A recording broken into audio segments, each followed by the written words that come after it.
Здраво и добро дојдовте во уште едно видео, каде што во видео ќе збориме за спектрофотометар. Што е спектрофотометар? Спектрофотометарот представува мерен инструмент. Како што вагата представува мерен инструмент за мерење тежина, спектрофотометарот е мерен инструмент за мерење на светлина.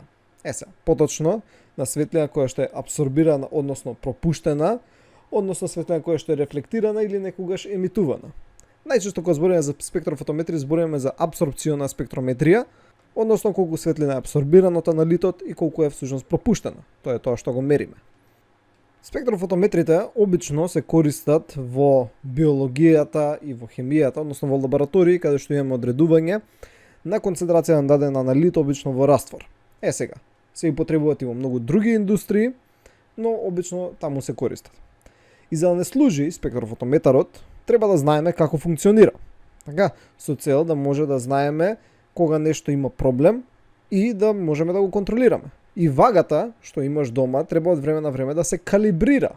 Така, и спектрофотометрите треба да бидат калибрирани, контролирани, треба да се следи нивната прецизност, нивната точност. Со цел да бидеме сигурни дека резултатите кои ни ги даваат се валидни.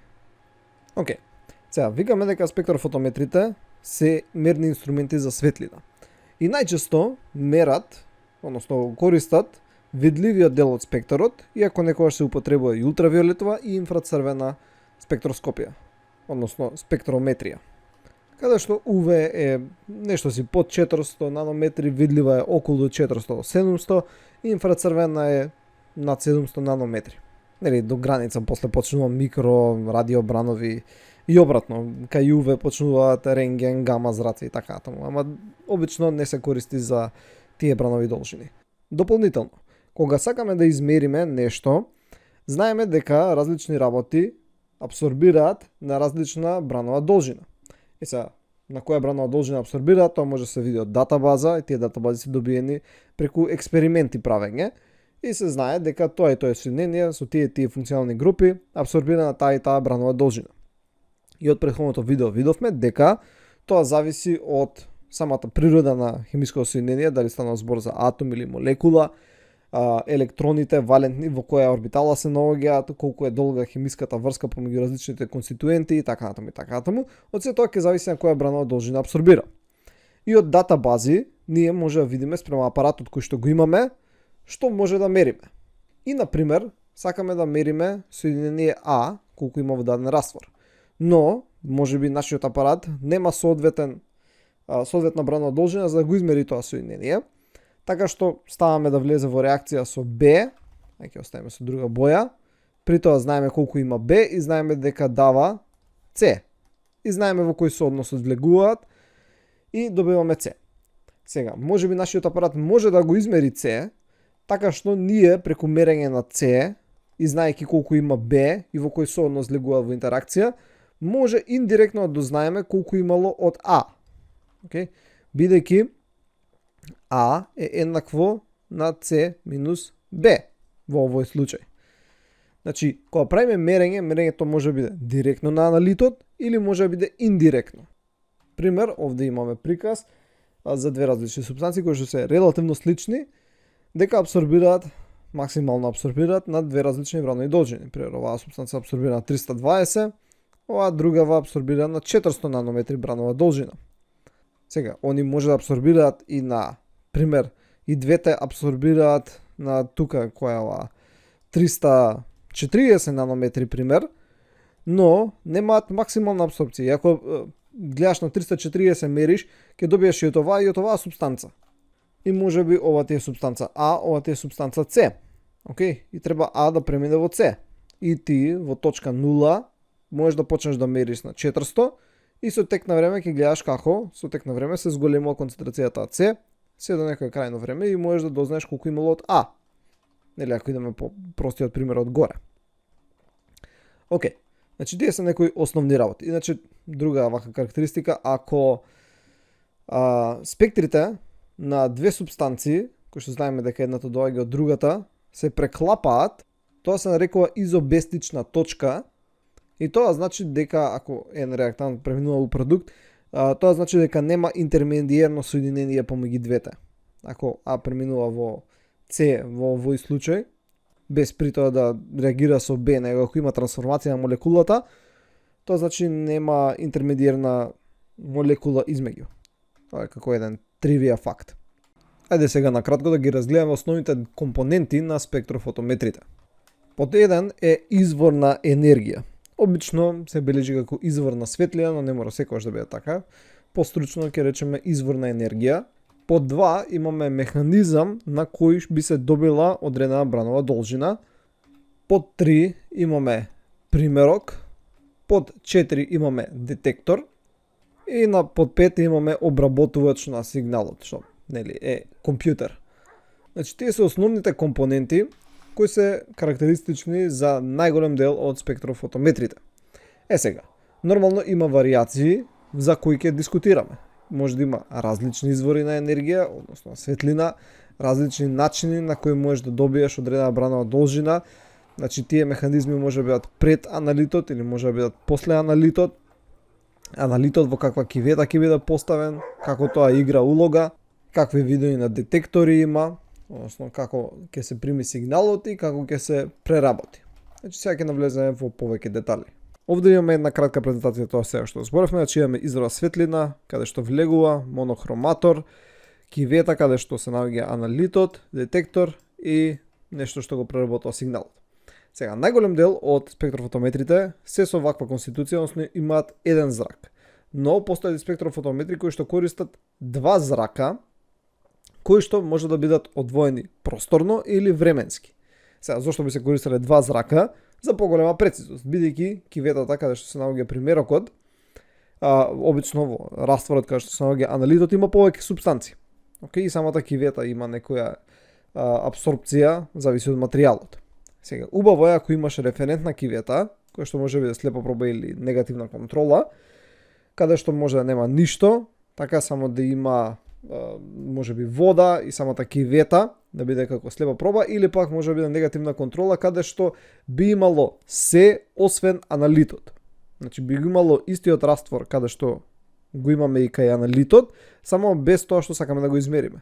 Бидејќи обично кога мериме некаков примерок, тука има многу различни супстанци. Така, например, сакаме да измериме шеќер, но внатри има и триглицериди, и холестерол, и различни хормони, многу протеини и така натаму, кои што може би интерферирале. Сега нормално ние бираме брановата должина која е соодветна за реакцијата, но сепак најубаво е да исклучиме се што би можело да интерферира и ако би имале раствор кој што содржи се освен тоа што сакаме да го измериме. Така што понатаму би можеле да направиме подобра пресметка. Сега може да биде со два зрака, кои што може да бидат просторно одвоени, или временско, каде што имаме еден зрак, но имаме сепаратор, каде што првично ќе измери примерокот, па потоа ќе се пренасочи зракот кон референтната кивета.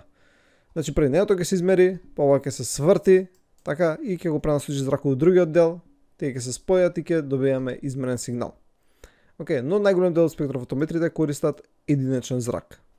Изворот на енергија кај апсорбционата и кај спектрометрија базирана на расејување најчесто е некоја ламба, така значи извор на фотони.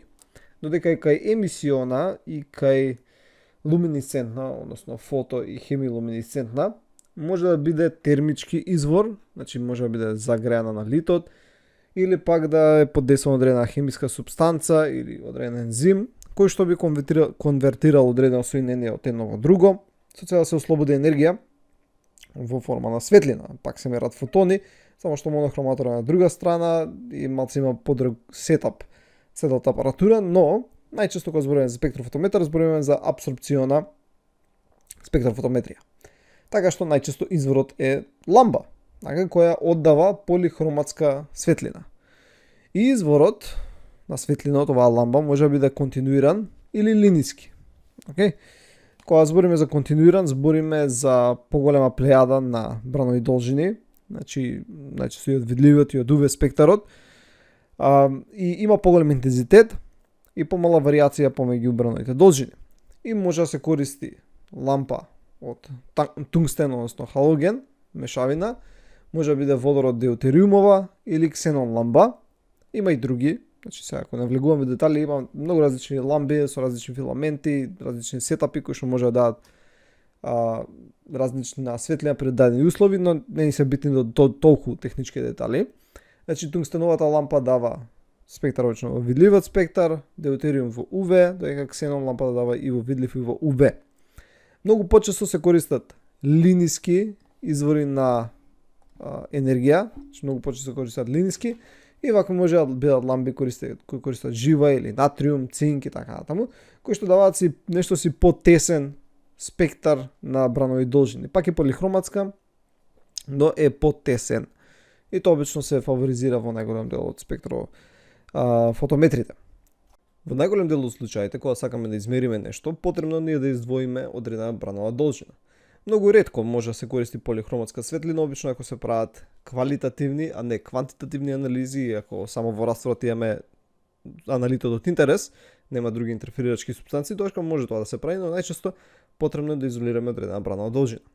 Сега, тоа може да го направиме светлината пред да дојде до примерокот или од кога светлината ќе го помине примерокот. Значи имаме пред и пост семплинг механизам за бирање на бранова должина. Но најголем дел од времето користиме pre-sample. Односно механизамот се наоѓа помеѓу изворот на светлина, односно изворот на енергија и примерокот. Значи тоа е pre-sample. Еве овде имаме еден график каде што на X-оската имаме нанометри бранова должина, на Y имаме интензитет на јачина. Сега различни механизми за добивање на монохроматска светлина даваат дадена бранова должина. Така например некој механизам ни дава на 400 нанометри, друг механизам ни дава на 600 нанометри. Пример. Сега, колку ќе биде пропустливоста на светлина низ тој механизам? Така бидејќи тука треба да ставиш нешто и нормално дел од светлината која доаѓа ќе биде блокирана од тоа и ќе помине само помал дел. Океј? Значи тоа е пропустливост. Колку ќе пропушти, односно колку интензитетот после механизмот ќе биде ист. Така, што е поголем интензитетот, тоа би изгледало вака.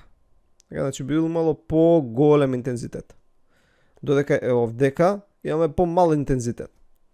Што е поголем интензитетот на пропуштена светлина, толку е подобар односот на сигнал наспрема шум.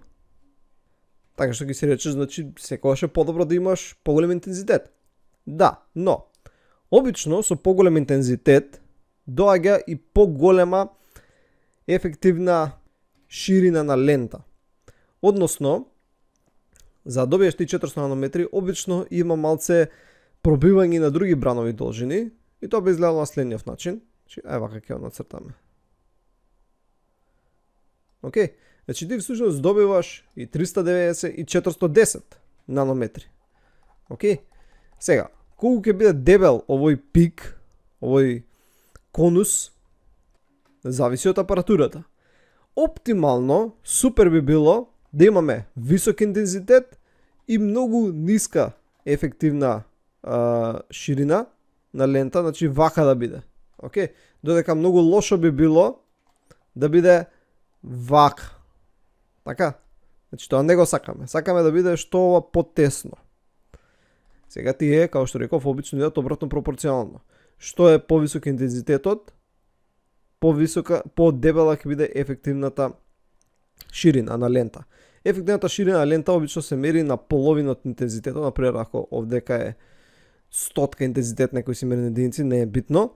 Тука е 50, значи овде се повлекува една линија и се гледа колку е широко. Океј? И таа е ефективната ширина на лента. Океј? На таа локација ја мериме. Додека тука, еве вака, речеме дека ова има вака доста широко. И овдека некаде би се мерела ширината на лента. Океј? Но, обично со помал интензитет добиваш и многу потесна ширина на лента, така што би било вака некако. Океј? Значи апаратура што може да постигне висок интензитет и ниска ширина на лента е пожелен, бидејќи ќе добиеш добар сигнал наспрема шум и ќе добиеш многу висока резолуција. Но обично идат обратно. И зависи што повеќе се преферира. Ако се преферира резолуција, Треба се добие помала ефективна ширина на лента, но затоа треба се намали интензитетот. И ќе добиеш повеќе шум, но ќе добиеш поголема резолуција, а резолуција представува да можеш да раздвоиш помеѓу емисиони и апсорбциони спектри. Нема да влегуваме детали, но тоа е дефиницијата. Пример овде. Првиот пример е каде што имаме низок интензитет, но и ниска ефективна ширина, така што имаме многу шум. Сигналот спрема шум не е добар, но затоа имаме добра резолуција. И примерите надоле имаме подобар и подобар интензитет, значи помалце шум, но затоа резолуцијата опаѓа. Во ред. Со тоа тргнатата страна, ајде сега да ги разгледаме во ред. Првиот начин на кој може да се добие монохроматска светлина е да се користат филтри. Филтрите може да бидат апсорбциони или интерферирачки. Апсорбционите филтри се едни од најлесни за разбирање, бидејќи буквално е парче стакло или пластика или некој друг полимер кој што има одредено обоѓување и пропушта одредена бранова должина. Обично не е толку специфично, но во одреден тесен опсек пропушта бранови должини. Сега, за да знаеш кој филтр да го употребиш, треба да знаеш на која бранова должина абсорбира аналитот и ти треба да употребиш комплементарен филтр. Односно, ако аналитот, односно примерокот каде што го имаш аналитот е црвен, така, тоа значи дека примерокот абсорбира се освен црвена боја. Бидејќи црвена боја ја оддава, таа е таа што ја гледаш. Океј, например, лисјата надвор што се зелени. Така, идеш дрво и гледаш зелено. Тоа значи дека не ја абсорбира зелената боја. Ја оддава, ја рефлектира, затоа изгледаат зелени. Лисјата надвор абсорбираат црвена боја. Сам сега ова го симплифицирам со боја, тоа се бранови должини, но сепак. Например, ако нешто е црно, така, видиш кола која е црна или носиш блуза која е црна. Зошто е црна? Бидејќи ги абсорбира сите бранови должини и ништо не стига до окото на тој што наблюдува. Океј, ако е бела, тоа значи ги рефлектира сите и сите стигаат во окото и така ја преципираме белата боја. Океј, значи бојата која нешто ја има, значи дека не ја абсорбира. Тоа значи дека аналитот кој што ни е овдека не ја абсорбира црвена, ја рефлектира. Тоа значи треба да ставиме филтер кој што ја содржи комплементарната боја, односно во овој случај тоа е зелен филтер. Океј, значи треба да ставиме филтер кој што е зелен. Ево дека ова да го нацртам. И зошто зелен филтер?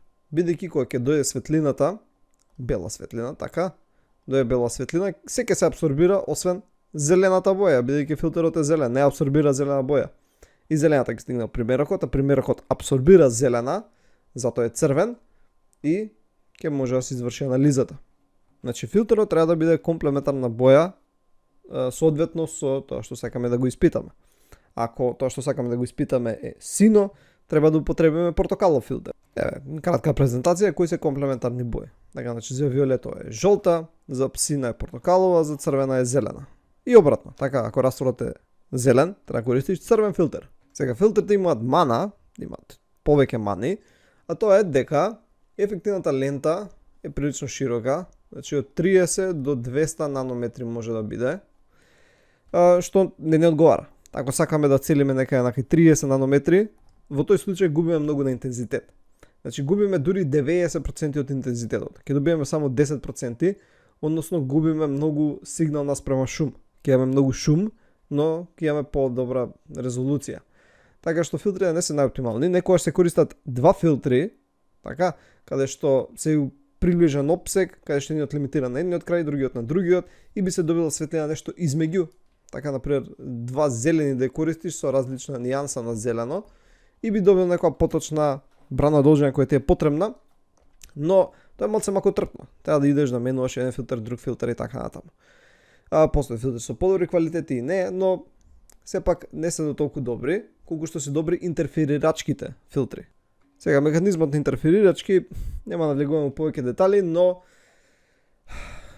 како една туба се, може да си го замислиме како туба, која што пропушта одредени бранови должини и ако не е соодветна бранова должина, ќе се интерферира деструктивно самата со себе и нема да искочи. Сега, како изгледа тоа од прилика, замислете си еден сад, вака, И сега, дебелината на таа цевка и пропушта светлина од тука, ќе одреди колка брана должина ќе биде. Така што ако дое бран кој што е токав и ќе се рефлектира, може. Додека ако дое бран кој што е помало од тоа и се фати вака на измеѓу, кој ќе се рефлектира, ќе се деструктивно, ќе се интерферира самиот себе, ќе се поништи. Така што, зависно од интерферирачкиот филтер, може да поминат само бранови должини кои се одредени спрема филтерот. Но, може да поминат и бранови должини кои што се цел број пати на дадената бранова должина. Што мислам со тоа? Например, имаш интерферирачки филтер кој што пропушта бранова должина од 100 нанометри. Океј? Тоа значи дека ќе пропушта и бранови должини од пола тоа, 50, третина од тоа, 33,3 нанометри и од 25 нанометри. Океј? Бидејќи цел број на бранови можат да се соберат во тие 100 нанометри. Така, например, дали имаш од тука до тука еден бран од 100 или имаш два брана од 50, океј, како ќе му дое вака, или имаш 3 брана од 33, лошо го цртам, но ја сваќате идејата, или имаш 4 брана од 25, ако сите завршува бранот на таа граница 100 нанометри, нема да се деструктивно интерферират, него конструктивно ќе се интерферират и ќе се пропуштат. Така што интерферирачките филтри пропуштаат таа брана должина која што е од интерес, но исто така и цел број на помали бранови должини. Поголеми не, значи само помали. Така што ако имаш 100 ќе пропушти и 50, и 25, и 33. Но, и со ова во предвид, ова може да се ремедира така што ќе се додадат и апсорбциони филтри со цел тие да се поништат и да се добие таа брана должина која што ја сакаш. И обично ефективната лента е околу 20 до 40 нанометри, што е многу подобро, и интензитетот не е 10% ако сакаме да го добиеме најдоброто, него е 40%, односно губиш само 60% на интензитет. Што е многу подобро од апсорбционите филтри, затоа овие се многу поскапи. Сега, една мана која имаат и апсорбционите и интерферирачките филтри е дека треба да ги менуваш. Да речеме, работиш у лабораторија и треба истата апаратура да ти мери шекер, масти, треба она, ваму, таму, 300 работи. Ти не можеш за еден пациент да смениш 300 филтри на секоја вакво, веќе секоја на лида се работи различно бранови должини, некојаш и една реакција може да се мери на две различни бранови должини. Сега ти да идеш, мериш филтер, мериш друг, менеш, ќе се направат 3000 грешки.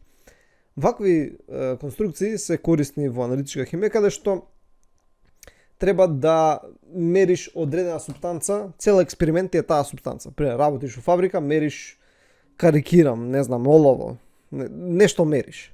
Така и само тоа го мериш. За тоа си специализиран. Си го имаш едниот филтер и мериш тоа. Нема тука да менуваш. Ама во подинамична средина, каде што треба повеќе да се работи, да се менува, да се мерат различни работи, многу е, на англиски го викаат cumbersome. Многу е макотрпно да земеш сега. Вади еден, стави друг и така натаму. Така што многу убаво би било ако имаш некој механизам овдека кој што може постојано да се менува и со тоа да менува бранова должина. И таквите системи се нарекуваат монохроматори. Главно имаме два типа, значи имаме призми и дифракциони решетки. Призми се многу едноставно се објаснат, тоа го знае уште Исак Њутон. Така, значи кога имаш призма и кога доаѓа бела светлина, ја расејува, ги расејува составните монохроматски светлини под различен нагол. За ова има доста физика зашто се расејуваат и така натаму и така натаму. Има видео на Veritasium, може да го гледате за виножите, каде што би добил различни бранови должини, така, под различен агол. И ти после можеш со самата ротација на призмата, ако вдека ти е излезот, така, со само тоа што ќе ја ротираш призмата, можеш да бираш која светлина ќе помине, која бранова должина ќе помине. Ако ја ротираш, па ќе помине оваа другава и така натаму и така натаму. Значи имаме призма која може да се ротира и тука има компјутерски регулирани работи и ќе дозволат одредена бранова должина само помине и многу ја олеснува работата. Слично и со дифракционите решетки, значи тие се решетки каде што имаат запци со различна ширина и должина. И тука има физика, и кога доаѓа светлината, зависно под кој забец ќе удри, која брана должина е, ќе се рефлектира или нема да се рефлектира и така натаму. Нема да влегуваме детали како функционира квантни тука ефекти, но тоа е главната идеја. Значи решетка со различни запци, кај што различни запци со различна должина рефлектираат различни бранови должини. Океј, прилично едноставно. Сега постојат и интерферометри. Ова се многу поскапи структури кои што може да се стават, но и функционираат прилично комплицирано, комплицирано. Кај сите овие има колиматорско огледало со цел да ги фокусира зраците на призмата или на дифракционата решетка. И со интерферометарот примерокот може да поминат сите бранови должини низ примерокот, а после има таму механизми кои што ги рефлектираат назад и бранови должини се некои деструктивно, некои конструктивно се рефлектираат и така натаму и така натаму. И може тој постојано да се менува за да бираш која бранова должина сакаш. И понатаму тие бранови должини со Фуриерова трансформација се добива тоа што ти е побитно и така натаму и така натаму. Значи не ви е битно, има доста математика. Поентата е дека има начин кај поскапи машинери да се добијат многу поточни резултати, каде што со тие интерферометри интензитетот може да биде дури 80 до 200 пати посилен него користејќи други монохроматори. Значи, многу добар сигнал наспрема шум може да се добие. И тие ги рекуваат двете предности на Jacking-Quitton и Failgate. Не ви се битни. Едното дека има поголем интензитет, другото Failgate е дека многу побрзо се работат анализите. Океј. Тоа е главната идеја. Ајде сега да преминеме на примерокот на киветата. За примерокот нема многу што да се објаснува, едноставно се ставаат во соодветни носачи, значи тоа се кивети. Океј. Киветите обично се од некаков пластичен материјал или може да бидат стакло со кварц, некоја мешавина, зависи од која брана должина сака мериме. Обично пластика мери во видлив спектар, додека стаклени кварц можеш и во UV, иако стаклото знам дека абсорбира во UV, но океј, така пишуваш у книгата.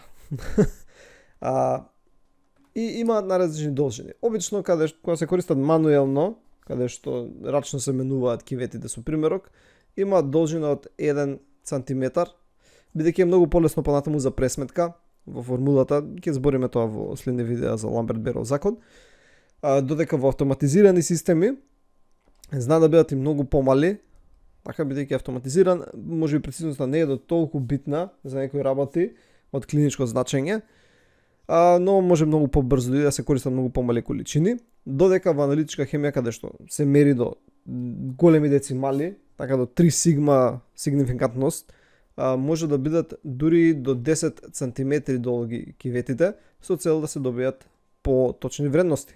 И нормално, треба да се знае како кивета се користи, киветите треба да бидат екстремно чисти, бидејќи ако например ја фатиш киветата и оставиш овдека отпечаток од прст, така светлината нема да помине правилно.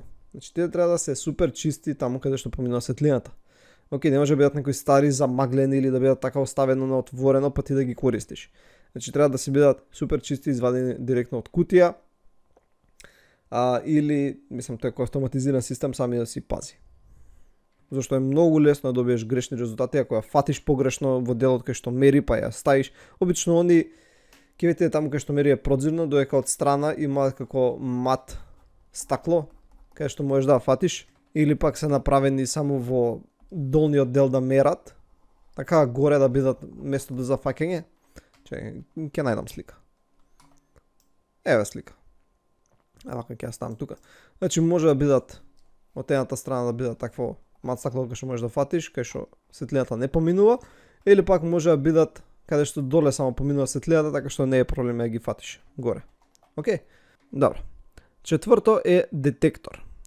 За детектори може многу да се збори, но тоа е повеќе од опсегот на електрон. Значи главниот принцип кај сите детектори, иако има многу различни, зависи како се поставени, од кои метали се направени, значи за детектори може многу да се збори, али тоа е повеќе електромеханика. Но главната идеја позади сите направени се од некакви метали, може да се целосен проводник или полупроводник, каде што тука горе може има или во овој тука дел, тука има проводник, тука има некој полупроводник, ќе беше со темно сиво. И кога светлина, кога фотони ќе го удрат, има валентни електрони кои што ќе се избијат од надворешната школка, орбитала, и ќе завршат во проводникот.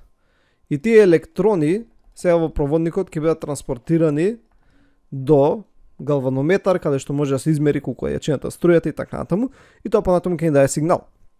Значи ова е како класичен фотоелектричен ефект, зашто Ајнштајн нели добил Нобелова. Фотони избиваат електрони, електроните влегуваат во проводник и патуваат до галванометарот. Постојат многу различни конституции како можева да се направи, но идејата позади сите е иста.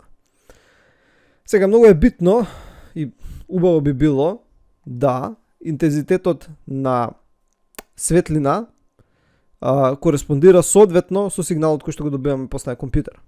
Односно, ако сигналот кој го добиваш е еднаков на интензитетот, моќноста на светлина. Но обично сигналот кој што го добиваш зависи од некоја константа која што експериментално се потврдува колку е сензитивноста на детекторот. Константа помножена по моќноста колку фотони удираат плюс D. D стои за dark current, темна струја, односно тоа е пасивно колку електрони се избиваат, бидејќи да не удираат фотони, некои електрони ќе поминуваат. Едноставно позадински шум е тоа, кој што треба да се испита со кивета без да се пушта светлина. Значи не се пушта светлина и се мери позадинскиот шум за понатаму да може да се извади од ревенката. Но окей, нема да влегуваме детали, но тоа е главната идеја. Сега ова е да, кога се мерат фотони, некогаш кога се мери во инфрацрвениот дел, бидејќи инфрацрвена светлина тешко избива електрони, има друг начин на кој детектори се користат. Значи имаме цевка, што е многу паметно смислиле, например со ксенон газ или со некој друг газ, окей, значи има молекули газ внатре, имаше една еластична мембрана тука позади. Окей, и има детектор стаен на таа еластична мембрана. Вред, како што се загрева под дејство на инфрацрвено зрачење, гасот се шири. Така, со самото тоа ширење на гасот се затегнува мембраната. Колку ќе се затегне мембраната е детектирано и така се пренесува сигналот. Значи, кога има инфрацрвено зрачење, така се мери, со термички цевки. Убаво им текнало. И на крај, тој сигнал, така дали патува преку галванометар или слично, се обработува од обработувач на сигнал, кои порано биле некои аналогни, но денеска се е тоа дигитално. И денеска имаме многу софистицирани софтвери кои што ги прават сите пресметки потребни, си обработуваат грешка и така натаму и така натаму, и се тоа го сумираат, ги го конвертираат, пресметуваат стандардни девијации и се што е потребно и ти го даваат на чинија сервирано. Значи денеска има многу добри софтвери поврзани со различни апарати кои што ти го даваат, но порано ти даваа само бројки. И ти после мислимо што значат тие бројки и треба само да си ги конвертираш. Беснам, постари апарати уште го прават тоа, при ракујата на факултет сигурно имаат постари апарати. И ќе ти даваат само бројки за апсорбција. Така, само ќе ти ги даваат тие и после ти треба да множиш по фактори, да вадиш контроли, да видиш бленкови колку се да ги одземеш од апсорбциите, за пресметаш колку е твоето. Па таму според формули Ламберт-Берол закон, да знаеш кивете колку ти се моларен апсорбцијски коефициент на тоа што си го испитувал, за да добиеш резултати. Ама тоа ќе збориме повеќе во следните видеа. Генерално тоа беше тоа што сега го кажам за спектрофотометри. Можам само и да допунам дека во различна литература спектрофотометар, фотометар, колориметар, спектроскоп може да значат различни работи.